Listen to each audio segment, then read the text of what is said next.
માળિયા હાટીનામાં મધ્યાહન ભોજન ભરતીમાં ગેરરીતિનો આરોપ લાગ્યો છે। જૂનાગઢમાં અરજદારોએ મામલતદારને આ અંગે આવેદનપત્ર આપ્યું છે। ચોરવાડ મુકામે મધ્યાહન ભોજનના કુલ 2 કેન્દ્રો પર ભરતી થવાની હતી અને ચોરવાડમાં ભરતી દરમિયાન ગેરરીતિ થયાના આરોપ લાગી રહ્યા છે। મામલતદારે હાલ તો યોગ્ય તપાસની ખાતરી આપી છે। જાન્યુઆરીમાં આ અંગે પરીક્ષા યોજાઈ હતી અને આજે ચોરવાડ મુકામે મધ્યાહન ભોજનના 2 કેન્દ્રો પર ભરતી થવાની હતી અને એ પહેલા ગેરરીતિનો આરોપ। વધુ વિગતો મેળવીએ સંવાદદાતા પ્રતિક આપણી સાથે જોડાઈ ચૂક્યા છે। પ્રતિક, શું આરોપ લાગી રહ્યા છે? જૂનાગઢના માળિયા તાલુકાના જે ચોરવાડ છે, ચોરવાડ ખાતે આ મધ્યાહન ભોજનની ભરતીની પ્રક્રિયા ડિસેમ્બર મહિનામાં આનું જાહેરનામું પ્રસિદ્ધ કરવામાં આવ્યું હતું।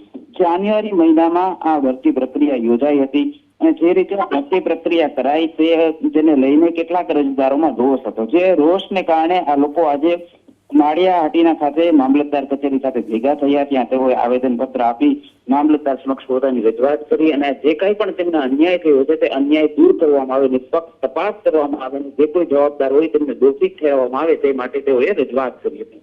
તમામ અરજદારોની રજૂઆતને સાંભળ્યા બાદ અહીંના સ્થાનિક પ્રશાસન દ્વારા મામલતદાર કચેરી દ્વારા ખાતરી અપાઈ હતી કે આગામી દિવસોમાં જે કોઈ પણ કાંઈ પચાસ રહી ગઈ છે, જે કોઈની સંડોવણી હશે તે મામલે કાર્યવાહી કરાશે અને જવાબદારો સામે પગલાં ભરવામાં આવશે। જી આભાર આપનો આ સમગ્ર માહિતી બદલ। તો મામલતદારને આ અંગે રજૂઆત કરવામાં આવતા હાલમાં તો મામલતદારે ખાતરી આપી છે યોગ્ય તપાસની।